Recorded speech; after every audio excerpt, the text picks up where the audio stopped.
नदी को रोकने वाला लड़का भागीरथ और गंगा। बहुत समय पहले एक महान और दृढ़ नायक राजा भागीरथ थे जो इक्ष्वाकु वंश के थे।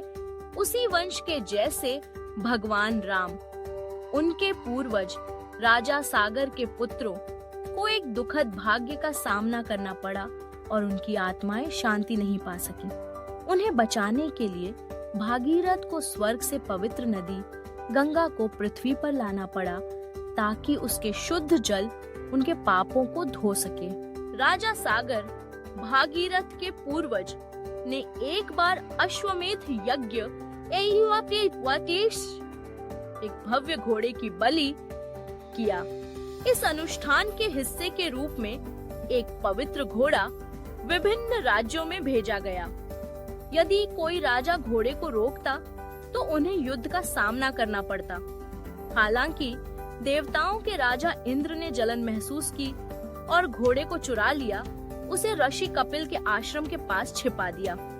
जब सागर के 60,000 पुत्रों ने घोड़े की खोज की तो उन्होंने गलत तरीके से सेज पर चोरी का आरोप लगाया। उनकी घमंड पर क्रोधित होकर कपिल ने उन्हें श्राप दिया, जिससे वे राख में बदल गए।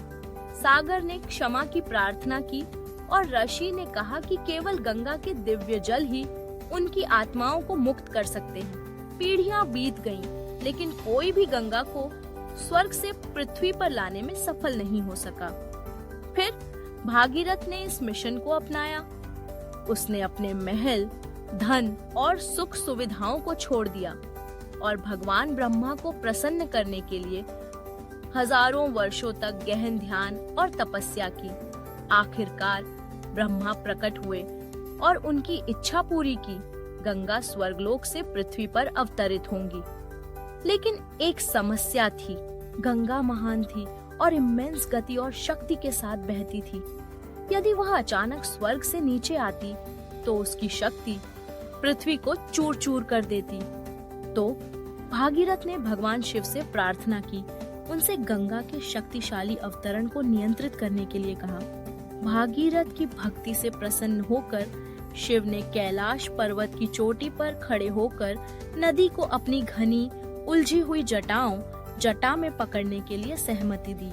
गंगा गर्वित और चंचल ने पूरी ताकत से उतरने का निर्णय लिया, सोचते हुए कि वह अपने रास्ते में आने वाली किसी भी चीज को धो सकती है।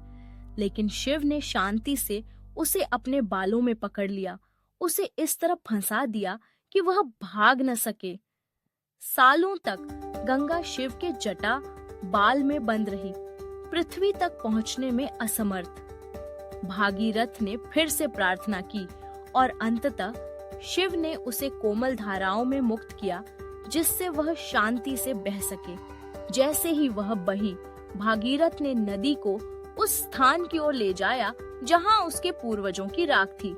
जब पवित्र जल ने राख को छुआ तो राजा सागर के पुत्रों की आत्माएं शुद्ध हो गईं और अंततः मोक्ष मुक्ति प्राप्त की। इस प्रकार शक्तिशाली नदी गंगा हिमालयों, भारत के मैदानों और महासागर में बहती है, जीवन, उर्वरता और आशीर्वाद लाती है। लोग गंगा की पूजा एक देवी के रूप में करते हैं और आज भी उसके जल को पवित्र माना जाता है। इस नदी को अक्सर भागीरथी कहा जाता है, जो राजा भागीरथ की भक्ति और धैर्य को सम्मानित करता है। कहानी का नैतिक है, धैर्य और भक्ति असंभव को संभव बना सकते हैं।